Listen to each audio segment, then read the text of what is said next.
कांके स्थित मानसिक चिकित्सा संस्थान सीआईपी में 156 कर्मियों को बिना नोटिस के नौकरी से हटाए जाने के विरोध में आंदोलन शुरू हो गया। वर्षों से सेवा दे रहे ये सभी सुरक्षाकर्मी 3 फरवरी से सीआईपी चौक के पास अनिश्चितकालीन धरने पर बैठे हुए हैं। उनका कहना है कि श्रम कानून का उल्लंघन कर रहे अचानक हटाया गया है। आंदोलन को झारखंड मुक्ति मोर्चा का भी समाया है। अब सभी की नज़र प्रशासन के फैसले पर टिकी है। कारण बिना बताए सर हम लोग को अचानक से हटा दिया है। 30 तारीख 9 बजे रात से हमारी ड्यूटी लगी हुई तो वो ड्यूटी भी करने नहीं दिया गया है। जब हमें बहुत थोड़ा पैसा मिलता था, 2000 मात्र मिलता था, उस टाइम से हम लोग 15-16 साल हो गया ड्यूटी करते को। आज तक हमने सही सलामत ड्यूटी किया और आज हमें अचानक से निकाल दिया गया बिना कारण बताए। आज हम रोड में दौड़ रहे हैं, यहाँ वहाँ भटक रहे हैं, मंत्री पकड़ने के लिए जा रहे हैं। सर हम लोग क्या करेंगे? हम लोग का बाल बच्चा छोटा है सर, भविष्य अंधकार में दिखाई दे रहा। अपना तो छोड़िए, छोटा छोटा मेरा बाल बच्चा पढ़ लिख रहे हैं, उनका क्या होगा? यही सोच के हम धरना पे बैठे हुए हैं और अनिश्चितकालीन धरना देंगे जब तक हमें सीआईपी प्रशासन वापस नौकरी नहीं देगा। तब तक हम यही मर क्यों ना जाए, हम यही बैठे रहेंगे सर। हम लोग नहीं जाएंगे, आंदोलन हमारा जारी रहेगा। कैसे अपना बाल बच्चा को मतलब आगे आप भरण पोषण करिएगा? कैसे करेंगे? यही तो मुसीबत खड़ा हो गई है सर। हमारे सामने बहुत बड़ी आर्थिक संकट आ गई है कि हम अपने बाल बच्चे कैसे पोसेंगे, पढ़ाई लिखाई कैसे करवाएंगे। हम तो सोचे थे यही काम करके अपने बच्चे का भविष्य कराएं, भविष्य बनाए। हम नहीं चाहते कि मेरा बच्चा भी सुरक्षा गार्ड ही काम करे, हम चाहते हैं मेरा बच्चा अच्छा रहे। वही ना, आज हमें निकाल दिया। आज हम क्या करेंगे? हम तो रोड पर उतर गए हैं। हम आज से लेकर अनिश्चितकालीन धरना पे बैठ रहे हैं। नाम बता दीजिए। मेरा नाम सुषमा कुनगाड़ी है, हम यही झारखंड वासी। रिपोर्टर साहब, कहना तो यही है कि 27 जनवरी को रात में अचानक से हम लोग को सूचना मिलती है कि आप लोगों को ड्यूटी से निष्कासित किया जा रहा है और आप लोगों के जगह में होमगार्ड लाया जा रहा है। तो हमारा कहना है कि सीआईपी प्रशासन से कि हमारे अंदर क्या कमी रही, अगर कुछ कमी है तो आप हमें बताएं। बेवजह बिना सोचे समझे हम लोगों को रात्रि में निकाल दिया गया सुरक्षा से। और कहना हमारा ये है कि पत्रकार महोदय, आप महसूस कीजिए कि अगर आप ड्यूटी में कार्यरत थे और रात का 12 बजे आपको अचानक से ड्यूटी से हटा दिया जाएगा तो आपको किस तरह लगेगा? आप लोगों के ऊपर मुकदमा भी हुआ है? जी हाँ, हम लोगों के 15 आदमी के ऊपर में एसडीओ की तरफ से शांति भंग का हम लोग ऊपर मुकदमा किया गया है। तो कौन सा हम लोग शांति भंग कर लिए, कौन सा हम लोग चोरी कर लिए, इसको प्रशासन हम लोग को जवाब दे। यहाँ का डायरेक्टर बीके चौधरी जो है वो हम लोग को जवाब दे इस चीज का कि हम लोग क्या गुनाह किए जो आप हम लोगों को रात में ही निकाल दिए। कितने वर्षों से यहाँ पे कार्यरत? देखिए, वैसे कि हम जो है कि 9 वर्ष से हम यहाँ पे कार्यरत है और हमारे जितने भी भाई लोग हैं 15, 20, 25, 26 इतने वर्षों से यहाँ पे कार्यरत है ड्यूटी पे अपना। आप लोगों का नौकरी किस वर्ष से हुआ?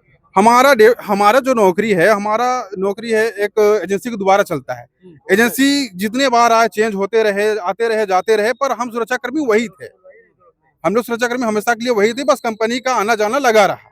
इसके पश्चात 2024 में एक ए एंटरप्राइजेस आती है कंपनी, 2 महीने का आपका टेंडर लेकर आती है। टेंडर हुआ भी नहीं था उस समय, आपका आचार संहिता लागू हुआ था देश के अंदर में।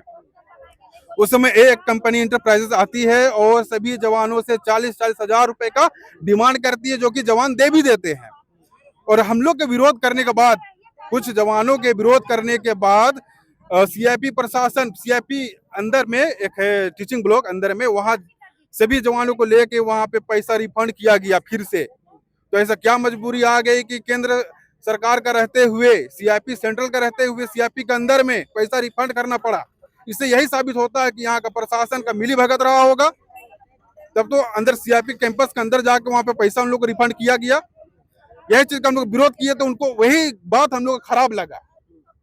हम लोग विरोध कर दिए तो यहाँ का प्रशासन को वही चीज खराब लगा कि हम लोग उन लोग का पैसा नहीं खाने दिए। जो यहाँ पे करप्शन हो रहा था हम लोग उसको रोक दिए। तो हमारा यही मांग है कि जो हम लोगों का आज स्थिति बना हुआ है, आज हम लोग रोड पे आ गए, धरना पे बैठे हुए हैं और कितना साल कितना दिन बैठना पड़े तो बैठेंगे, लेकिन हम लोग को सोचना इस बात का भी है कि हमारे पीछे हमारे बाल बच्चे परिवार भी है। अगर 156 जवान हम लोग यहाँ पे है तो हमारे पीछे 5-10 परिवार के हर एक मेंबर में 5-10 तो होंगे ना। तो कुल मिलाकर 15, कम से कम 5 या 10 हजार परिवार का यहाँ पे विनाश हो गया है। सरकार यहाँ की बात करती है रोजगार देंगे, तो रोजगार कैसा मिलेगा कि रोजगार में रहते हुए भी हम लोगों को नौकरी से निकाल दिया जाता है। रोजगार में रहते हुए भी हम लोगों को नौकरी से निकाल दिया जाता है। क्या यही सरकार की इंसाफी है? बाहर राज्यों से आते हैं, केरल से आते हैं, आंध्र प्रदेश से आते हैं, आपका यहाँ पे गुजरात से आते हैं, बिहार से आते हैं काम करने के लिए, और जो झारखंड के वासी है, जो मूल निवासी यहाँ के है, वो गार्ड में अपना जीवन व्यतीत कर रहे थे। निवासी है यहाँ पे नेता से मिले, बीजेपी का हर नेता से मिले, कोई बीजेपी का हर नेता से मिले। यहाँ से हेमंत सोरेन के दरवाजा गए हैं, वो मिले नहीं, लेकिन उनके पीए से मिल के हम लोग आए। ठीक है, सारे नेता बोले करेंगे दीदी, क्यों नहीं होगा, होगा क्यों आप लोग को हटाया गया, नहीं हटाया जाएगा। और अभी तक कुछ नहीं सुनवाई हुआ, तो आज से हम लोग धरना में बैठ गए हैं। अब जब तक हम लोग को सीआईपी प्रशासन नहीं सुनेंगे तब तक हम लोग धरना में बैठेंगे। भैया क्या नाम हुआ? बेबी देवी।